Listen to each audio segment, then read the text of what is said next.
Les agradezco el tiempo, la invitación y sobre todo que me hayan tenido en cuenta para poder compartir algunas reflexiones en torno a la conmemoración del Holocausto y en particular del levantamiento del gueto de Varsovia. Para mí es interesante porque de alguna manera, y como siempre lo propongo en mis clases, toda reflexión sobre el pasado está situada en una pregunta formulada en el presente. Y en este contexto en el que convivimos con las restricciones vinculadas a la pandemia, al coronavirus, esa pregunta del presente me parece que es sobre todo una pregunta en torno al devenir, es una pregunta en torno al futuro. Por lo que he compartido con mis estudiantes, con mis colegas, con mis afectos, ¿sí? Una de las dudas que emergen es la pregunta acerca del futuro, la pregunta acerca del devenir. ¿Cómo será la vida después de la pandemia? Y ustedes me dirán, ¿qué tiene que ver esto con el Holocausto? En principio les podría decir que no hay ningún vínculo directo, pero efectivamente cualquier vínculo, pregunta o reflexión en torno al pasado está situada en una problemática respecto de los problemas que una sociedad se pregunta o se cuestiona en tiempo presente. Y la pregunta por el futuro, por el devenir, es una pregunta exactamente situada en nuestro propio contexto. Ahora, esta idea de que no hay vínculo entre el devenir y el Holocausto, entre la pregunta por cómo será el futuro y la pregunta acerca del pasado, cómo fue la experiencia del Holocausto, me parece que podríamos también matizarla. ¿En qué sentido? Siempre me llamó la atención que los testimonios de los sobrevivientes del Holocausto, tantos los que tenemos en Argentina, pero también los que están acumulados en el archivo de la Shoah Foundation o en el Fondo Fortunoff en la Universidad de Yale, ¿sí? Siempre hacen alusión a un momento particular del tránsito de los sobrevivientes que tiene que ver con la experiencia luego de la liberación de los campos de exterminio. Un poco lo que sucede durante gran parte del año 1945, 1946, en gran medida también hacia 1947, tiene que ver con la experiencia de aquellos que sobreviven al exterminio, pero no tienen claro qué va a pasar con su futuro, cómo van a recomponer su universo, su vida, sus sentidos, sus afectos, ¿sí? Luego de la experiencia concentracionaria. Entonces es interesante lo que pasa con los sobrevivientes del Holocausto. Si logramos centrarnos en las experiencias de muchos de ellos, vamos a darnos cuenta que la salida de Auschwitz, la salida de los campos de exterminio, no es una salida mecánica que los deposita en cada uno de los países donde finalmente van a recomponer sus vidas.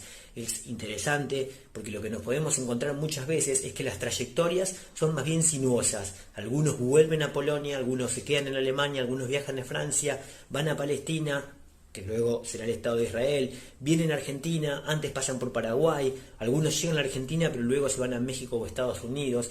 Esas trayectorias son trayectorias disímiles y en los testimonios muchas veces lo que aparece es una pregunta o mejor dicho una duda acerca de que no sabían cómo recomponer sus vidas luego de esa experiencia.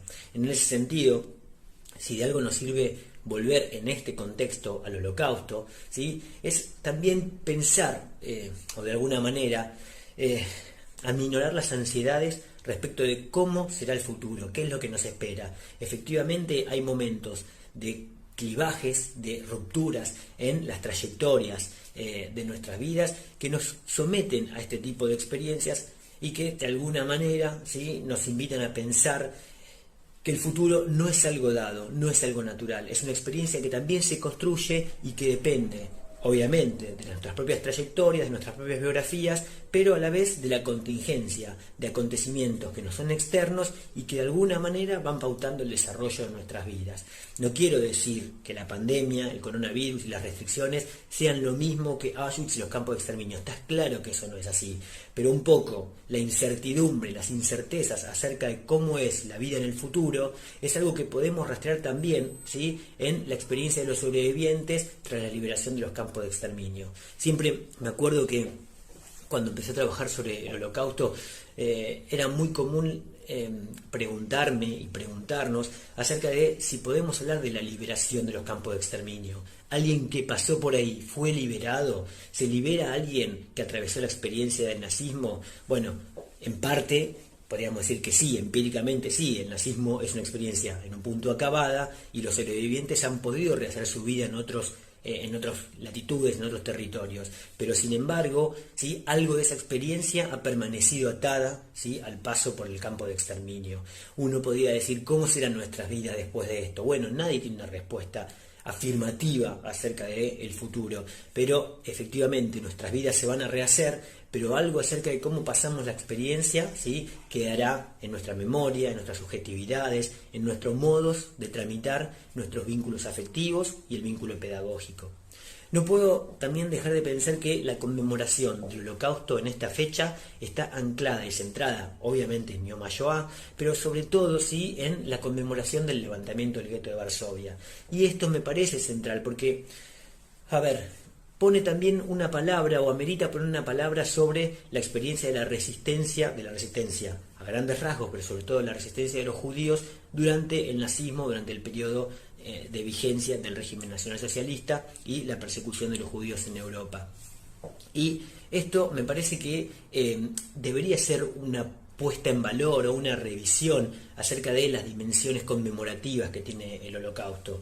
¿Por qué? Bueno, porque básicamente nos permite reintroducir alguna serie de conductas, acciones, prácticas, representaciones que pusieron en tela de juicio, que pusieron en suspenso la posibilidad de perpetuación del nazismo como un régimen general, no solo de gobierno, sino de organización del mundo social, cultural, político y económico.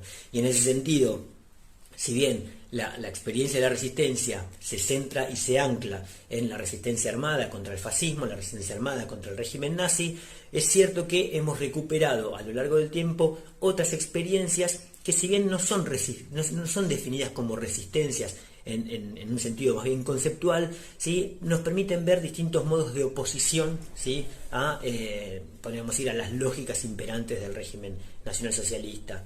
Y en este sentido, una reivindicación, una recuperación de las experiencias del nazismo, en este contexto además, pensando cuál es nuestra agenda pública, nuestras agendas de debate, nos permitiría recuperar algunas de las experiencias que han permanecido durante mucho tiempo, no digo ocultas, pero sí invisibilizadas. Me refiero a la participación de mujeres, muchas, ¿sí?, pertenecientes mayormente a los movimientos juveniles judíos, ¿sí?, en distintas organizaciones vinculadas a la resistencia. Pienso en Silvia Lubetkin, pienso en Heike Grossman, pienso en Hannah Senes, digo, distintas mujeres, no las únicas, hay muchísimas más, ¿sí?, que participan activamente en la resistencia, ya sea como parte de los movimientos armados o como parte de los grupos de apoyo clandestinos que circulaban información, armas, documentación falsa, ¿sí?, para colaborar en el entramado de oposición al régimen nazi en distintos territorios de Europa durante la vigencia del nazismo. Finalmente, no me queda más que pensar también de qué modo esta conmemoración y este modo de vincularnos a través de un soporte virtual, a través de un video y sin el contacto cara a cara, que es un poco el que fluye en los actos conmemorativos, en las aulas. No me queda más entonces que pensar de qué modo, ¿sí?, las conmemoraciones deben un poco repensarse o reconfigurarse también, ¿sí?, a la sombra, ¿sí?, de esta experiencia de aislamiento y restricciones. ¿Qué quiero decir? Bueno, digo, así como las escuelas, las universidades, los colegios secundarios están repensando el vínculo educativo, la forma de proseguir los métodos de enseñanza y demás, ¿sí?, nosotros, situados en este contexto, deberíamos repensar de qué modo las dimensiones conmemorativas en torno al Holocausto, a la resistencia y a la memoria, ¿sí?, podrían de algún modo implicar nuevas tecnologías que nos permitan a la vez, ¿sí?, no perder el foco respecto de la experiencia que queremos destacar, la que queremos conmemorar, pero a la vez que nos permitan justamente enriquecernos a partir de estas nuevas estrategias, de estas nuevas mecánicas. Finalmente, y para concluir, hay un libro que siempre me acompaña, quizás porque fue uno de los primeros testimonios que leí cuando empecé a trabajar sobre el Holocausto, la memoria y los sobrevivientes, que es un libro muy conocido y que seguramente muchos de ustedes conocen. Se llama Si esto es un nombre, de Primo Levi. Seguramente conozcan su historia y si no, seguramente pueden acceder a internet a información acerca de la trayectoria y la singularidad de esa vida. Pero Primo Levi tiene un testimonio que a mí me parece central y con el que quisiera finalizar mi reflexión. Él cuenta que apenas llegado al campo de exterminio, ¿sí?, siente un gran desasosiego, siente que la vida ha terminado, ha concluido. Y sin embargo, un día, en una mañana, en la barraca en la que él está alojado, ¿sí? Se encuentra con un comandante del ejército de la Primera Guerra Mundial llamado Steinloff, perteneciente al ejército austrohúngaro durante la Primera Guerra Mundial. Y lo que cuenta de ese diálogo a mí me parece sustancial, por cómo piensa la resistencia, por cómo piensa el Holocausto, pero también por lo que nos puede decir acerca de nuestros problemas contemporáneos. Dice Primo Levi: he olvidado hoy, y lo siento, sus palabras directas y claras, las palabras de que fue el sargento Steinloff del ejército austrohúngaro, Cruz de Hierro en la guerra de 1914-1918. Lo siento porque tendré que traducir su italiano inseguro y su razonamiento sencillo de buen soldado a mi lenguaje de incrédulo.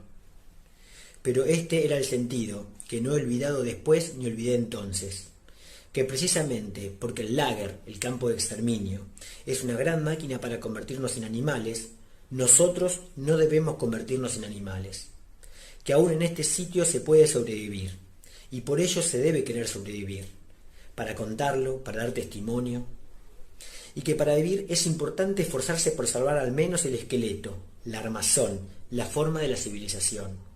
Que somos esclavos, sin ningún derecho, expuestos a cualquier ataque, abocados a una muerte segura, pero que nos ha quedado una facultad y debemos defenderla con todo nuestro vigor, porque es la última, la facultad de negar nuestro consentimiento.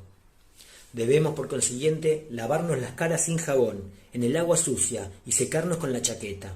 Debemos dar betún a los zapatos, no porque lo diga el reglamento, sino por dignidad y por limpieza. Debemos andar derechos, sin arrastrar los huecos, no ya en acatamiento de la disciplina prusiana, sino para seguir vivos. Para empezar,